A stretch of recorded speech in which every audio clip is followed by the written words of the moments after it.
But I'm curious where you're calling from, Terry and Francesca.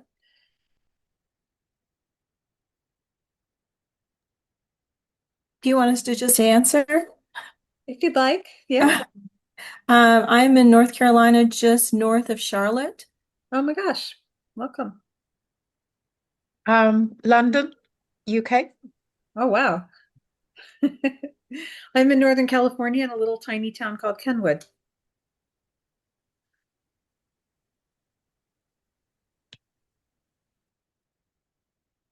Pedro, do you want to say where you're calling from? Sure. Hi, everyone. I'm from Quito, Ecuador. Chad, I can't see you, but it says that you're here.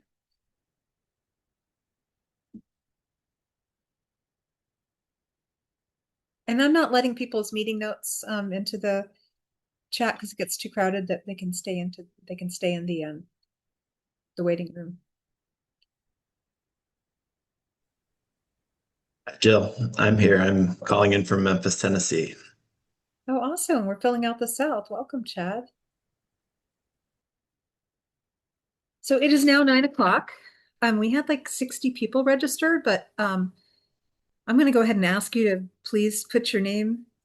Um, oh, hey, Woody. Put your name and where you're calling from in the chat so that folks who just joined can see. And we're going to go ahead and get started, even as people are arriving.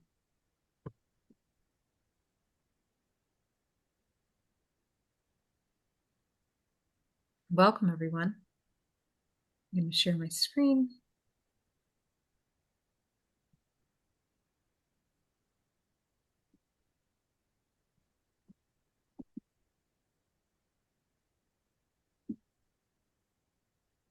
So this is why conflict happens and how to create peace. So if that's what you came here for, you're in the right place.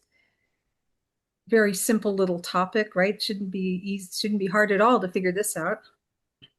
My name is Jill Nagle, and I'm the founder of Mendful, a platform in development for conflict resolution on demand, human forward and AI supported.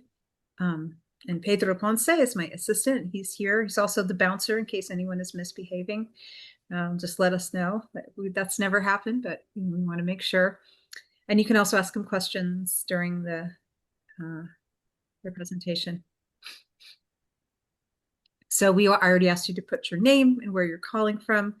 We're recording this, and we plan to make the recording available on the Mendful site. So it's up to you if you want to participate or keep your camera off or anything like that. But we encourage you to be present because people tend to get more out of it that way. Also, we send folks who sign up 1 to 3 emails a month about Mendful. If you would not like to receive those, please let Pedro know and we will not email you. So we're going to have, I'm going to talk for about 20 minutes or so, 20, 25, we'll see how it goes. And then we'll have Q&A and thoughts. So if you have, if you want to engage substantially with what I'm saying during the presentation, please hold your thoughts until the end. If you have a question, clarification, you can either unmute yourself and speak it out, that's fine. Or you can put it in the chat and Pedro will say it aloud. Then we'll ask you to evaluate your experience here. And then we will officially end, but I will stay on and talk about more about Mendful, the app, the platform that we're building, as well as the next cohort of the Mendful Core Competencies immersion training that starts in mid-July. So that's what we're up to today. So the question again on the table is, why does conflict happen? And how can we choose peace instead? Conflict between people happens for a variety of reasons, and there's all kinds of systemic and ancestral and historical things that go into it, but we're mainly looking at that microcosm of conflict between two people, even though that applies to larger conflicts, and even though larger systemic and historical and other kinds of streams feed into any given conflict. So how many of you have ever had a conflict in your life? Let's see a show of hands. Right? So have you ever noticed that there's kind of different ways that conflict can go? There are different outcomes, and that sometimes conflict can be incredibly useful, and that a relationship can become stronger, or a team can become stronger when we engage conflict with certain skills. However, we don't necessarily have those skills available, or maybe we know the skills, but our nervous systems are way too amped to be able to have access to those skills. So if any of those things are true, if we don't have access to the skills to get through a conflict and come out on the other side, oftentimes the conflict can calcify. It can entrench estrangement, polarization, opposing positions that seem irreconcilable, violence, and war. So let's take a quick look at some of the costs of unresolved interpersonal conflict. More than a quarter of American adults are estranged from a family member. And these are US statistics. Mileage may vary according to country and area. Loneliness and social isolation are on the rise. I heard that in Britain they have actually a loneliness officer to address this problem. This results in healthcare costs up into the billions. And employees in the US spend almost 3 hours a week navigating conflict, which in 2008 came to almost 360 billion in lost productivity. And that's not even counting turnover. And that, again, that was from 2008. So the costs today are likely much higher.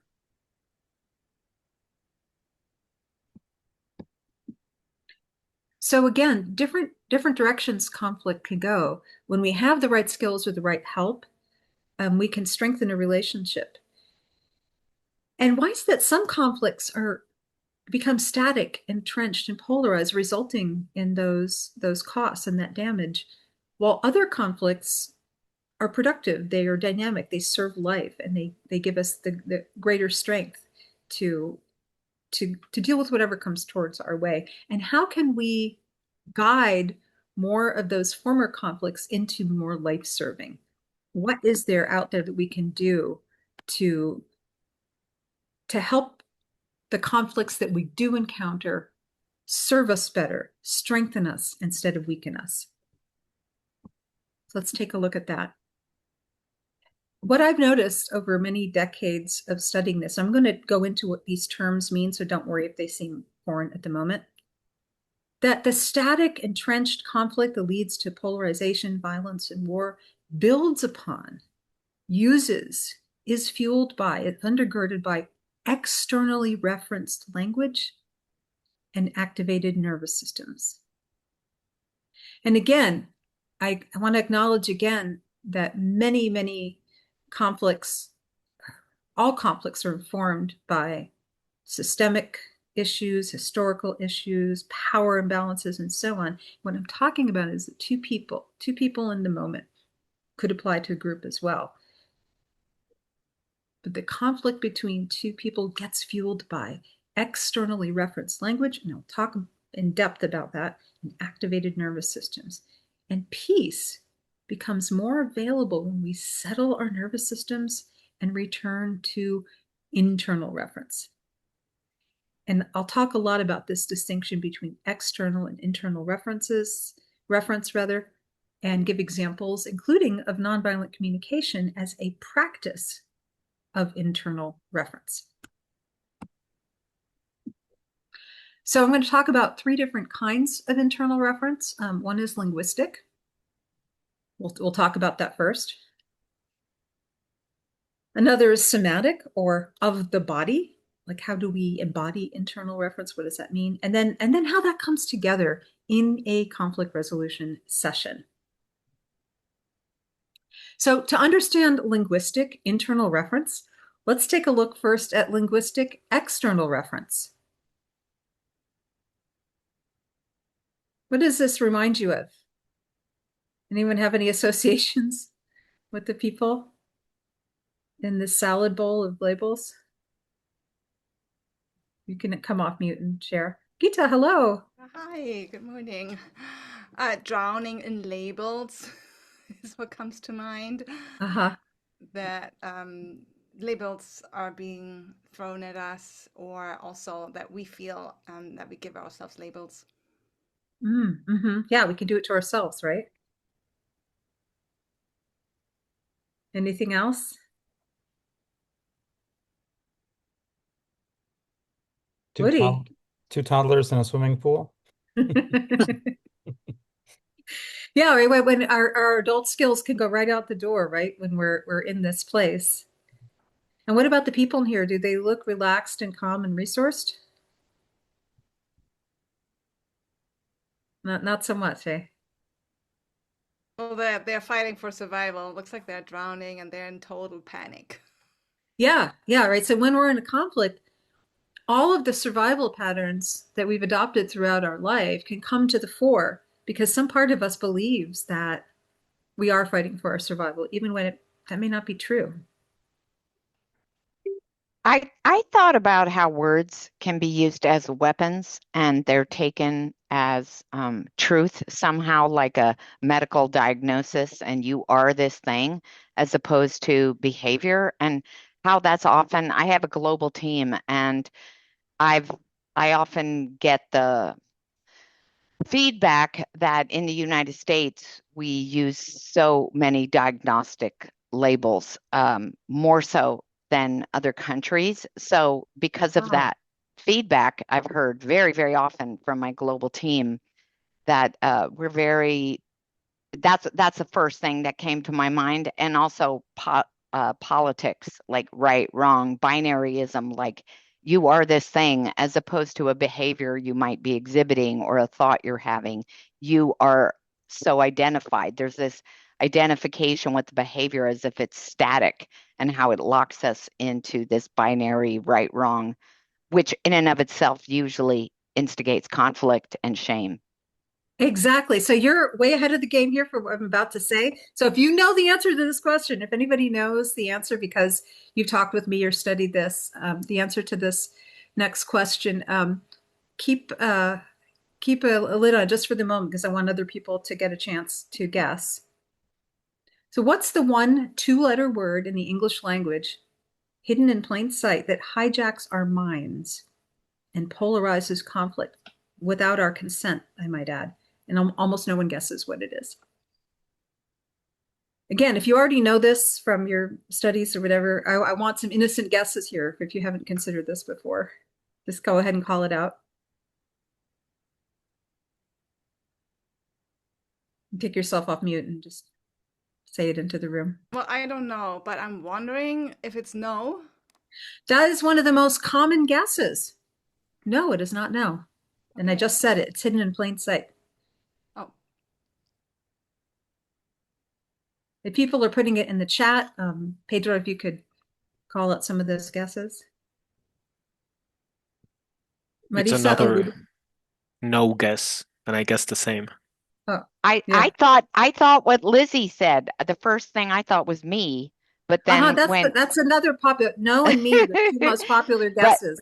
but when you said it was in what you said, I thought, does she mean is? I was just Exactly.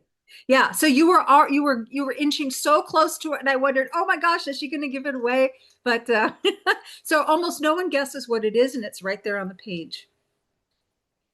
And that's why I'm writing a book about this called Hidden in Plain Sight. What about that word is? What's wrong with is? Why am I accusing this tiny little word of so much harm? well, it's very determining when we say something is a certain way. There's no room for exploration or other answers. It's very stuck and righteous. Mm-hmm. Thank you. Any other thoughts? Anyone who hasn't spoken want to share something? It suggests a knowing. Mm-hmm. Mm-hmm. Yeah. So when we use the word is or any other forms of the verb to be, we do what I call outsourcing reality. And we make a static statement. And it invites argument. Well, that person is a jerk. No, they're not. You're a jerk. No. Yeah. So that we're externally referencing a reality that may or may not exist. And the reason this fuels conflict is that it jumps over our hearts. It jumps over the internal truths that help us connect and resolve conflict. And it's ubiquitous. No one guesses what it is because it's hidden. We don't know that we're doing it, which makes it more dangerous. Because if we don't know that something's harming us, it's harder to stop it. I already talked about some of these things. And when we become aware of it and we make different choices, we can more easily choose peace. So one extremely useful model that I found for internally referenced language, or rather describing what's happening inside of us, is nonviolent communication based in the work of Marshall Rosenberg. And we use NVC mediation as a basis for Mendful Conflict Resolution Coaching.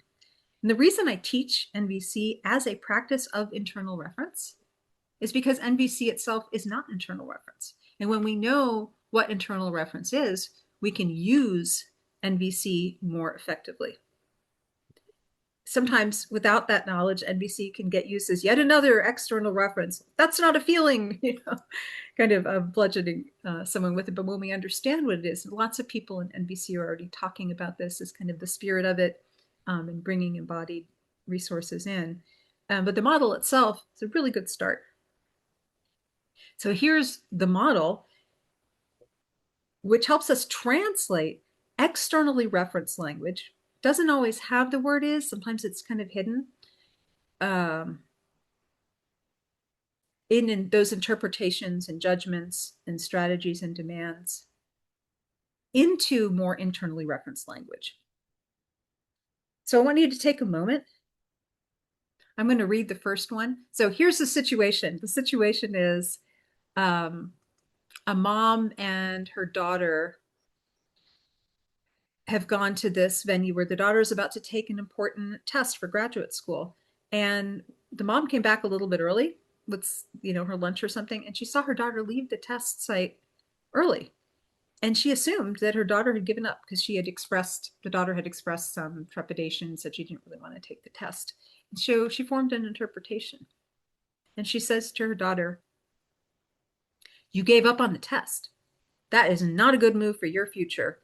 I'm going to stop paying for these tests if you just waste this type of opportunity. Promise me you won't do that again." So would anyone like to read the first externally referenced interpretation, and then also the translation into observation, internally referenced observation?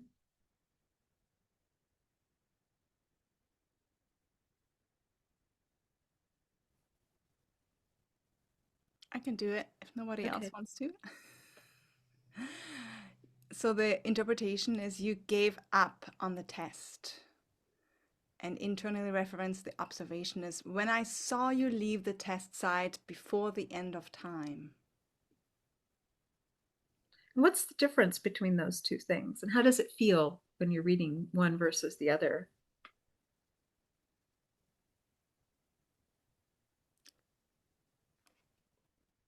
One is an accusation, and the other one is so that the first one goes towards me. If I were the person leaving, it's like an arrow shooting at me, and the second one is more about that person's observation. They're just sharing something that they are noticing without accusing. Mm-hmm. Yeah, and there may be truth in someone's mind to any of these statements, but what does each one invite and not invite?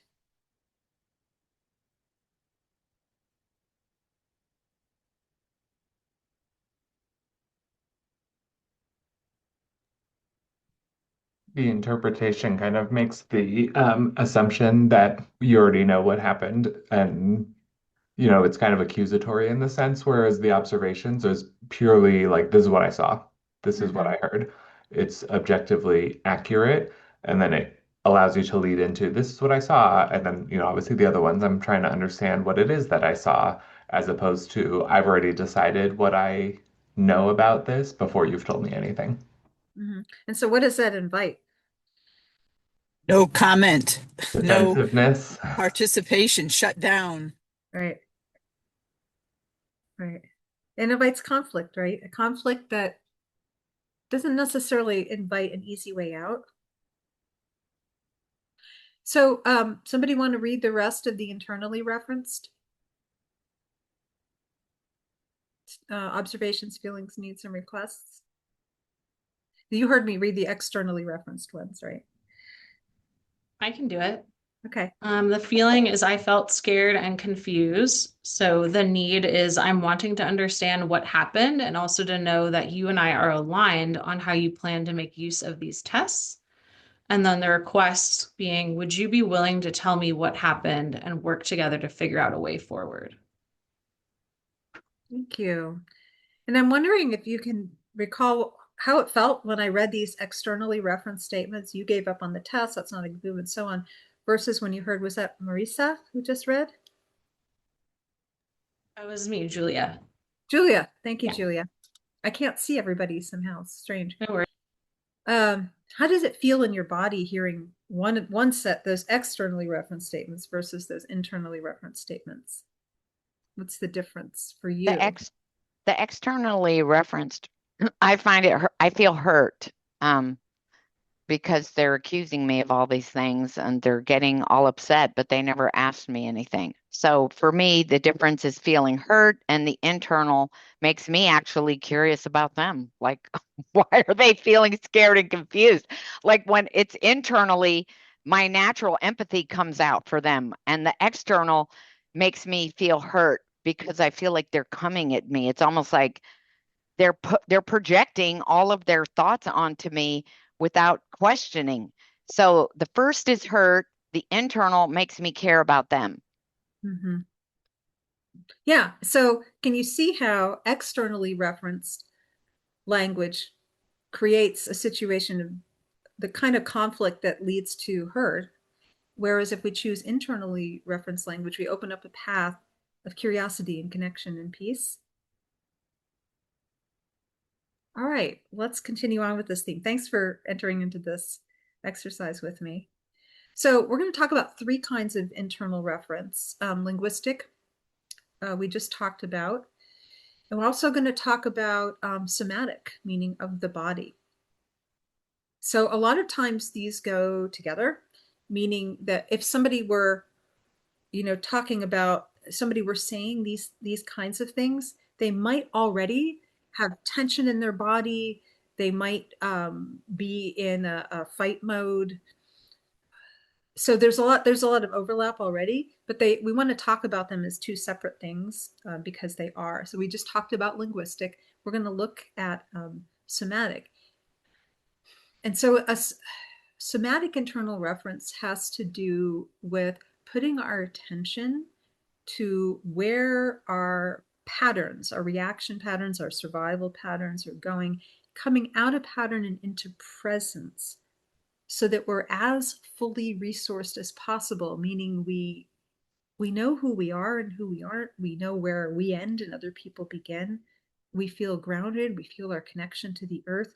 And I don't know how many of you are old enough to remember Weebles that wobble, but they don't fall down. There were these little egg-shaped toys that were weighted at the bottom. And I remember advertisements from the 70s, and you could push them down, but they would pop back up again. So we have flexibility in our boundaries, but we don't get squashed. We're not hiding out in the ground, allowing others to trample us. We're not exiting. We're not pushing on someone, or we're not pulling on them. We're present.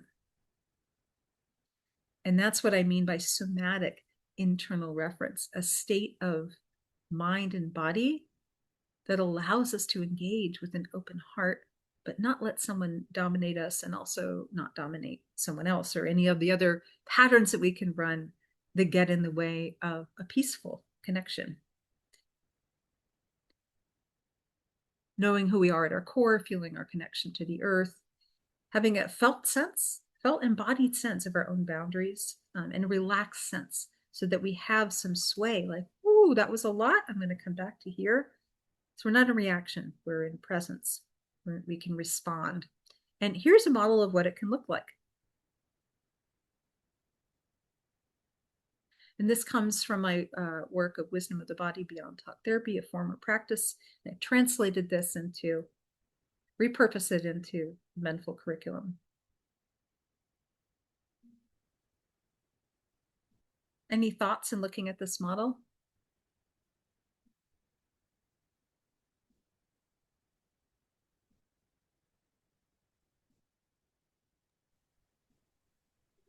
Does the ring represent personal space? Yeah, the ring represents the boundary. Like when people say things like, stay on your side of the fence, they kind of mean, don't attack me, don't make something about me that's really about you. It's understanding what arises within us as belonging to us, not making it about someone else. Having a felt sense of who we are, having contact with our heart, bringing that into a conflict, like some of the statements on the right of the model that we just looked at. Like, I'm curious, or I saw this thing happen. We're staying within that bubble. We call it the double bubble model. Yes, Marisa. Well, for me, when I look at it, it's a very powerful stance. The person is they look like they're balanced, but they're also extremely open. And with what you said, meaning like open-hearted, connected to their heart, to the earth, and at the same time having healthy boundaries. What is appealing to me is that level of openness and groundedness and strength is also, I'm not sure the best word, if it's like, it's supported. Maybe that's the best way to say it. It's supported by a boundary that is full of light. And I love that because I've always had an issue with the word boundary, mainly because it signifies to me like a wall, as opposed to something more permeable that allows in, let's say, things that nourish your spirit, but like counters back things that would harm you. So this to me visually feels a little more akin to how I think of maybe loving boundaries or healthy, balanced boundary that's not walled off, but that I just don't think you could be this open if you had no form of protection. So it really appeals to me. Yeah, we use graphene as a metaphor in the training. Graphene is some of the strongest substance known to humans, and we kind of put a graphene shield around us, and we use the phrase present, not porous. Like, how present can I be without taking on what someone else is suffering with or working with? And you can feel it. So it's tricky, right? As a practitioner, as an empathy practitioner, if you will, how do you be super present with someone and maybe feel it and then release it? We have to have that personal practices and the hygiene to care for ourselves as we do this work. So here's some pop culture examples of people who seem to me like they have a really me-sourced presence. Just got done watching the series Humans with Mia, who's a synthetic. Anybody recognize any of these folks? Go ahead and say out if you want, if there's someone that this resonates, or you can disagree or add another. Whoopi Goldberg. Oh yeah, right. Especially as Guinan. Ted Lasso. Yeah, yeah. So it's kind of like you can use, if you're a writer, you can use these. You can use this as an archetype or a quality of a character. So what happens when you have two people who are both have this practice, both have this kind of presence? What happens in a conversation? What do you imagine doesn't happen? We call this the double bubble model.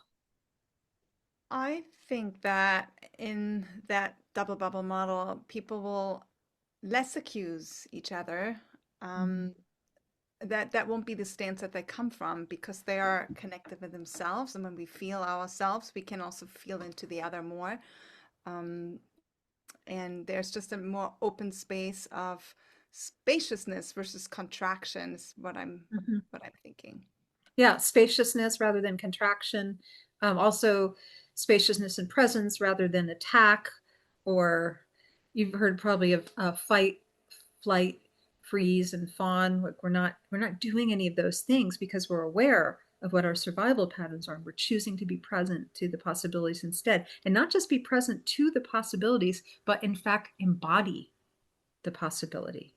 Embody the possibility of peace, not because we are forcing peace. That would be kind of an oxymoron, right? That's kind of what fawning tries to do, is to artificially force peace, but rather we're embodying the conditions that make peace possible.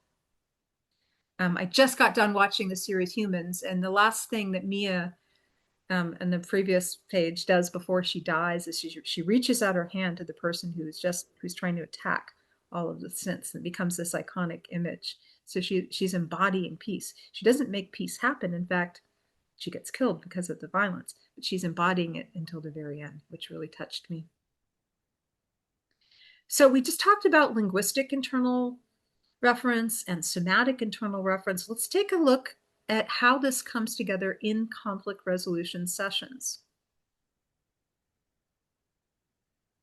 So the Mendful coach models and transmits a coherent, heart-forward, me-sourced, internally referenced field. So if I show up for a session, before I even open my mouth, I'm already embodying the possibility of peace. I'm not telling them to, I'm not showing them, I'm not teaching it verbally, I am embodying it and inviting them into connection.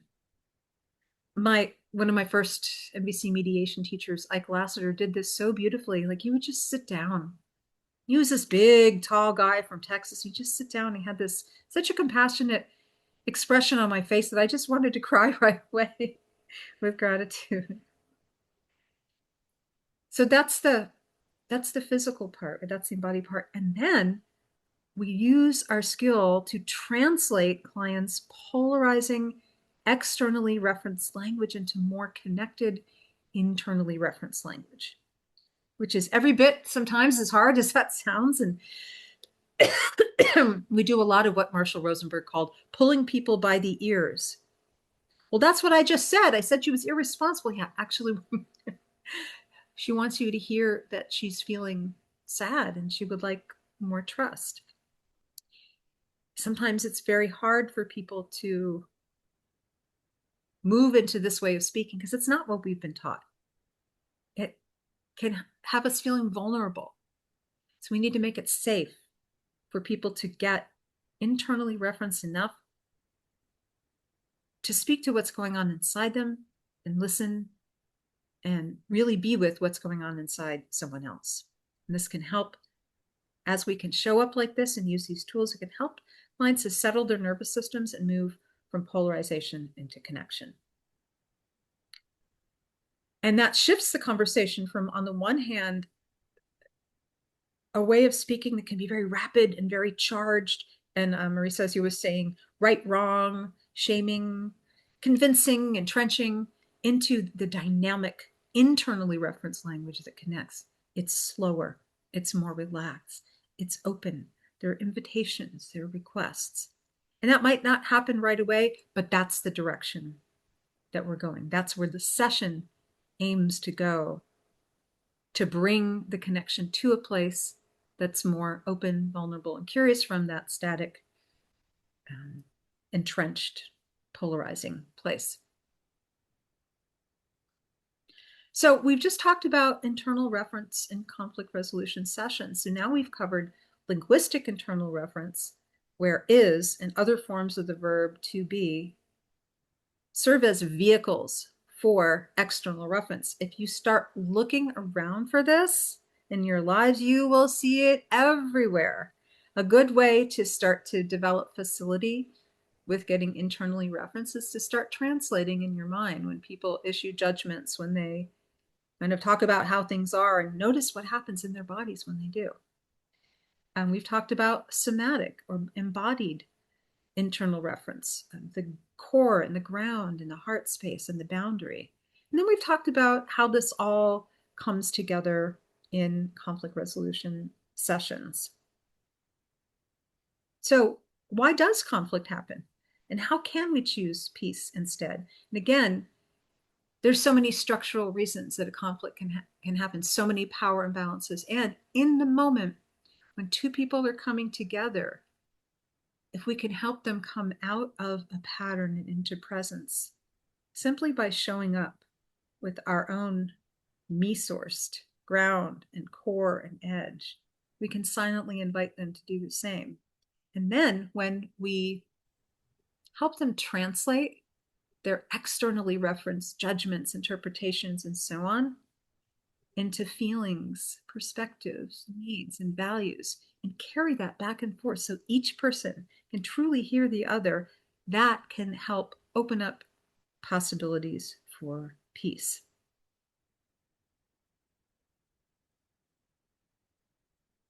Thoughts, questions? I'm going to Yes. put this away. I was wondering, when two people come together to try to come to a resolution, and there's conflict, there's defensiveness sort of baked into the picture, and to get through to that kind of position where you're open and in your me space,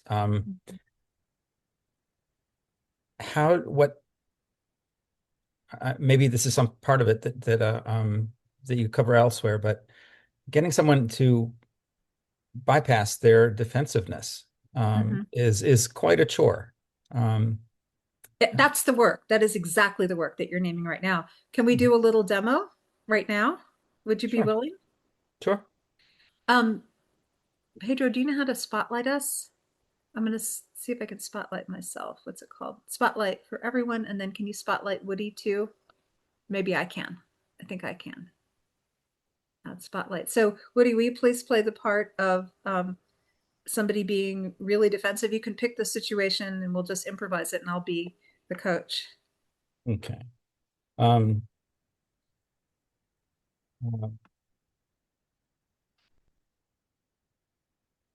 The last time we tried mediation, it didn't work. And I don't know what's going to come of this. And well, can I just stop you for a moment? I want to make sure I caught what you're saying. So I'm guessing that you're feeling some skepticism, maybe discouragement about the process, and I'm wondering if you're really wanting a sense of hope that what we're doing can work.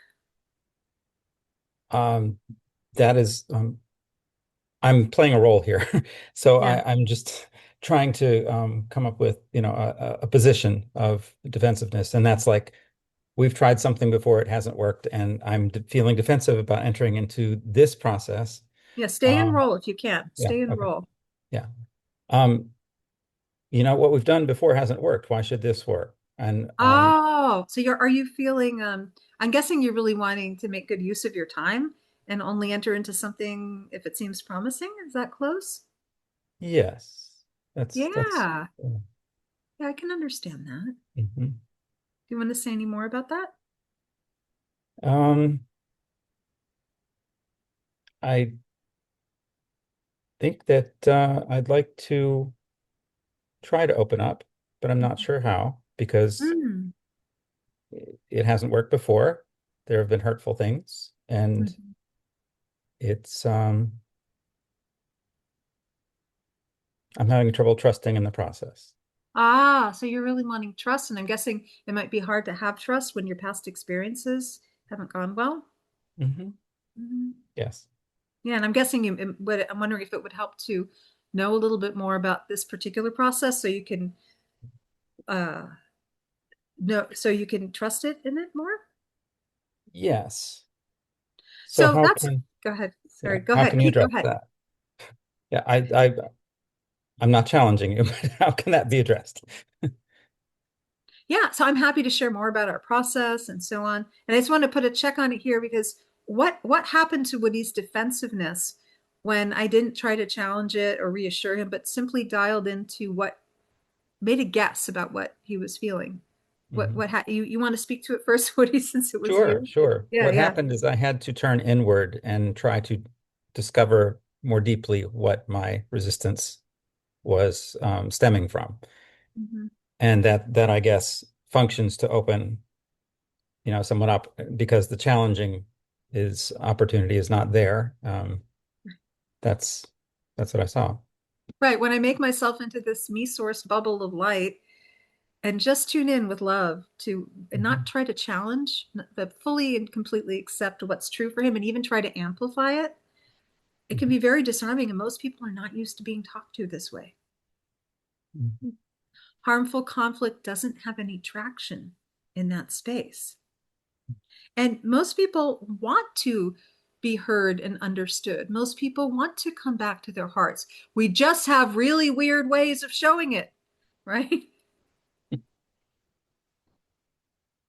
As Marshall Rosenberg said, violence is a tragic expression of unmet needs.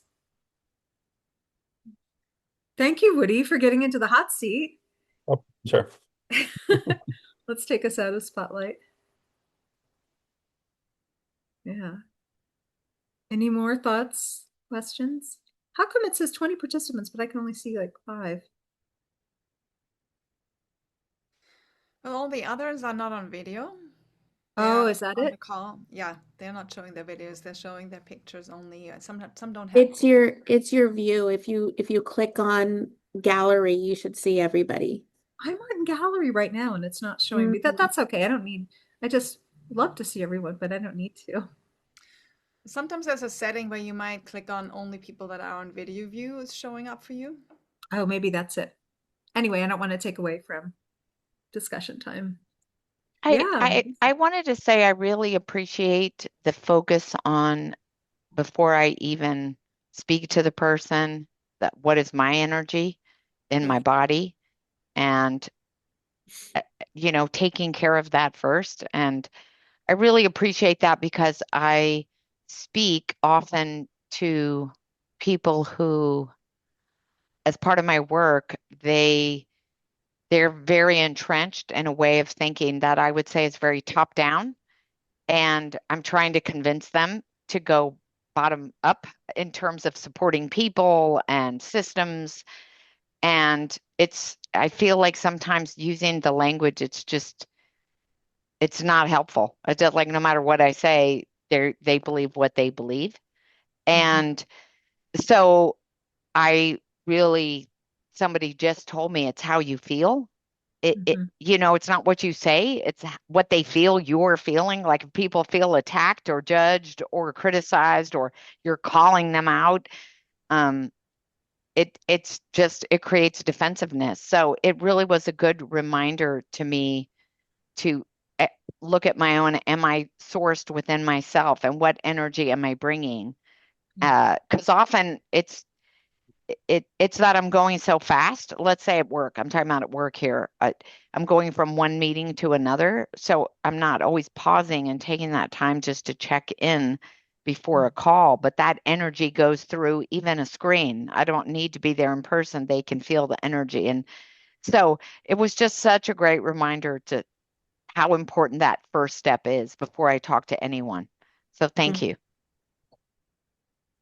And Woody, did you get your question answered? And how do you deal with defensiveness? In not in detail. In theory, yes, but yes, I see this shift in the tone and the language and the what I saw in your role, your position, shift towards, dropping the conflict and being inquisitive, peaceful and inquisitive. Shall I share a little bit more about what's under the hood there? Sure. So what I did is called in NVC or Nonviolent Communication an empathy guess. And the structure of that is, are you feeling blank because you're needing blank?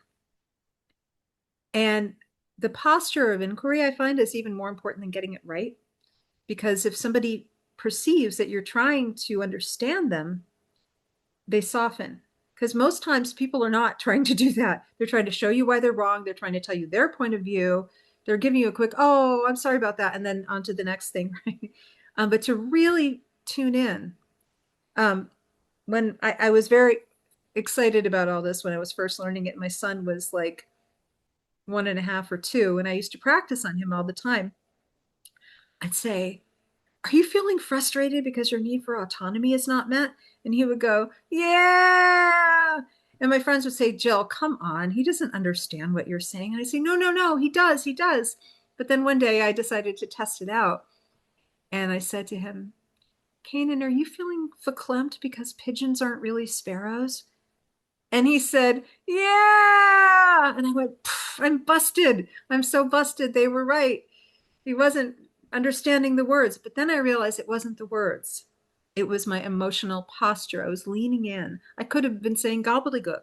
So then when I was teaching this to folks in the Wisdom of the Body program back in 2017, 2018, folks were really stumbling on the feelings and needs words because it's a lot. It's hard to memorize. It's hard to know what to say in the moment. So I would have them lean in and say to their partner, are you feeling X because you're wanting Y? And people would get it. They would feel the empathy, even though the exact words weren't there. So it almost doesn't matter so much whether you get it exactly. And people will correct you. No, it's not exactly frustration. It's more like confusion. And they'll help you, or they can. I think Does it's that help? the act of someone trying to understand you. So even if they don't completely know the name, but that somebody is actually making an attempt to try to understand. Right? Because how many of us are not hungry for that? Other thoughts about any of this before we do an evaluation? Any questions? I think it just that once again it goes back to my own energy. If I'm curious, if I'm empathic, if I'm leaning forward, even in my tone, like you said, they feel that genuine curiosity or empathy with them. And I think it speaks to the need to have very healthy boundaries because I mean, for myself, I'm a classic empath. So sometimes me leaning in means me just naturally absorbing. And then I feel I abandon my own integrity in the process because I'm so focused on their distress and trying to de-escalate their distress. But it's at my cost almost. And so I'm just constantly in looking at that image. That was my favorite I've seen so far about healthy sense of self-integrity and at the same time empathy and compassion for others and balancing that. And I was in a meeting about conflict resolution and someone got very upset in a breakout room because they didn't like the question, they didn't like the way everything was being facilitated. And I saw somebody in the breakout room just lean in and say, I can understand why that would be frustrating. And it did begin to de-escalate this person's like full on situation. And so I saw you doing that with Woody, in a way like I'm hearing you. And even that begins to calm their nervous system down. So it's almost like co-regulation to some degree, as long as they trust you, as long as they think you're authentic in that curiosity. So once again, it comes down to energy, and it also comes down to layers of trauma. Of course, yeah. So it's very, very helpful reminders of the importance of my own internal state when I'm dealing with someone who's naturally kind of step on a landmine. There's a saying I learned a long time ago. It only takes one person to make a conversation go well. Unfortunately, most of us always want it to be the other person. Yes, Barbara.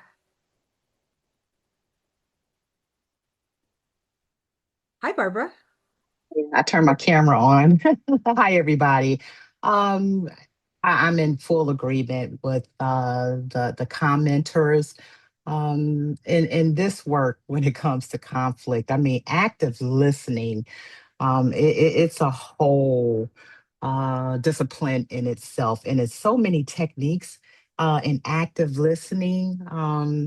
And it's required to help us understand and really hear what other people are trying to say. And the active listening focuses on so many things, both the facts and then the feelings. But it also, at the same time, it does reduce the tension and the defensiveness. in those conversations. And it does allow the conflict to be addressed effectively. But doing all of those things as it relates to active listening all at the same time with those multiple techniques, that's a job in itself I was going to say, as yeah, well. it's quite a feat. Thank you for that acknowledgement. It's a life practice too. Anything else? So another quick thought or comment before we do an evaluation. I will stay on afterward, after the evaluation, for the full hour and beyond if need. And I'll talk to you more about the Mendful platform and the training. Jill? What you were bringing defensiveness is what you were wanting to look at. My sense is when someone's defensive, they're in like a protection mode that's protecting where they're standing and they don't want to go anywhere else. And so I like to think of it as I want to go somewhere with them, but I can't go anywhere with them until I go to them first. And so what I saw Jill do was go just closer and closer and closer to you. And then once you're together, then you can walk somewhere. I love that, Chad. Thank you. I love that. I love how it evokes the movement, you know. I just thought of an analogy. I pictured an orange and or two oranges, and you have to get past the bitter peel to get to the juice. Awesome. So peeling the orange is an art in and of itself, but it's part of this process that's very, very, very vitally important. So, Pedro, my much appreciated assistant, would you be able to put the link to the evaluation in the chat? And would you all be willing to take 2 minutes and 47 seconds to fill out this evaluation? It really helps us make these better. I just changed up this curriculum a lot, and this is the first time, so I welcome your feedback and thoughts on it.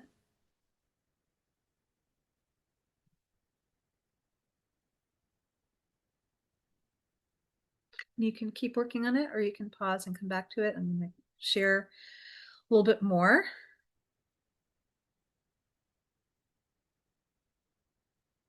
So we're doing the evaluation. I'm just finishing that up. So this was the Why Conflict Happens and How to Create Peace workshop. And it's actually number 4 in the intro series of 4. And the first 3 are an introduction to Mendful, called Relational Repair at the Speed of Life, Empathizing with the Enemy from the Inside Out, and Attunement, a Vital Element of Relational Repair. And all those 3 are more interactive. There are more opportunities for breakout rooms and practice and so on. This one was more didactic, presentational, and discussion. And we run these throughout the year, and you can see them at Mendful.world/events. And Pedro, if you could put that link in there in the chat, that'd be great. The Mendful app, or the platform as we're calling it, since we're building our first iteration with off-the-shelf tools, provides human-forward AI-supported conflict resolution on demand. And the Mendful Conflict Resolution Coaches help clients move from, actually menders is what my students name the clients. They help menders move from conflict into connection or reconnection, preventing estrangement and violence and worse. And we use a deeply effective fast, slow model. And as you saw with Woody, I didn't waste any time asking him about the story or, anything about his past, but just right there into the heart of the matter. And when we do that, when we get to the heart, when we slow down the story and get to the heart of the matter, the conflict itself resolves faster. It's not that we're rushing people in any way, shape, or form, but rather we're going right into a deeper truth to help them unravel the conflict. The first training finished at the beginning of May/end of April, and now we're preparing coaches for a soft launch in July, if we're lucky, and we're enrolling for the second cohort, which starts in mid-July. Here's what I'll go into that more in a moment, but here's what some early screens look like when you download the Mendful app. You can talk to a human coach, or you can talk to Mendy, our AI coach, or you can browse the library of videos. Let me see where I am on time. I do like to end on time. And when you drill down, you can see coaches with different specialties in their platforms. Jamal is a friendship tender. He's been a friendship whisperer his whole life, and he's passionate about helping friends come back into connection. Michael runs men's groups and specializes in helping men reconnect with their hearts. Sandra is dialed into the immigrant experiences and helps Asian moms and daughters connect across generational and cultural barriers. And if you click down, you can see people's bios, you can meet them in a video, see their media, their feedback, and so on. So those are some early screens about what the Mendful app will look like. As I mentioned, we blend nonviolent communication mediation along with a body, mind, spirit, and emotions approach that you got a taste of today to quickly get to the heart of conflict, unlike traditional slow therapy or legal adjacent mediation. We aim to provide culturally relevant conflict resolution. We know that one size doesn't fit all: ages, ethnicities, religions, and so on. And we've designed the training itself to be a personal growth process where you have the opportunity to work with what arises within you, get empathy and help along the way, and bring that much more of a spacious and grounded and resourced being to your clients. And it's a collaborative effort, especially in the early stages. We share best practices, support each other's growth, and collectively elevate the quality of our practice. As I mentioned, the first training cohort ended at the beginning of May, and we're now recruiting for the July cohort, which is 6 months. It consists of 3 long weekends, about 3 months apart. And the January hybrid is a 9-month training. And for both of those trainings, pods of 4 work together remotely between the weekends, including recording each other's work, uploading it, reviewing other people's recordings. So again, this is a collective process. It takes about 5 hours per week. And we expect paid opportunities, meaning when you work on the Mendful platform, you will get paid as a conflict resolution coach, to be fully available when the July, training completes, and that will be in December or January. And Pedro, would you please put the link to the training in the chat so you can learn more about that? And we'll also send out this deck so you can click on the link in the deck. I think that's it. Is that it? Yeah, that's it. And we're at 9:59. So I'll hang out until 10 and beyond. If anybody has any thoughts, questions, you can stick around, finish your evaluation. You can finish your evaluation whenever you want, actually. I'd love it if you finish it.